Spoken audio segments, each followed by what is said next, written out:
ઘરગથ્થા પાણીનું ફિલ્ટરેશન કર્યા પછી તેને ખેતર કે શહેરમાં ફરીથી વપરાશ કરી શકાય. આ બધા લેયર બનાવેલા છે. જે ચૂનાના બનાવેલા હોય છે.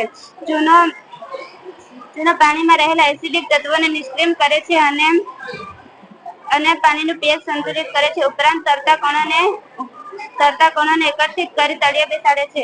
આ પહેલું લેયર છે. આ રેતી અને કોલસાનું લેયર બનાવવામાં આવે છે. કોલસો પાણીમાં રહેલા ગંધ, રંગ અને તત્વોને શોષી લે છે, જ્યારે રેતી છે આ પાણીમાં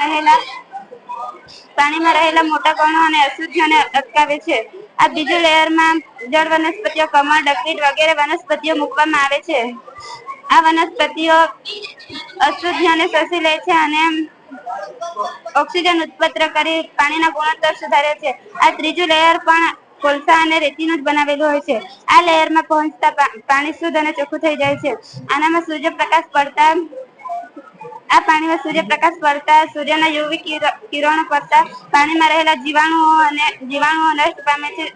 આ લેયરમાં પહોંચતા પાણી શુદ્ધ અને ચોખ્ખું થઈ જાય છે. એ પાણી પછી ખેતર કે વાપરી શકાય, ઉપયોગ કરી શકાય. આયરું બોલી જાય ને સમજાવી જાય પછી અમે બોલું કે આ બાગ કે ખેતરમાં ફરી ઉપયોગ કરશું.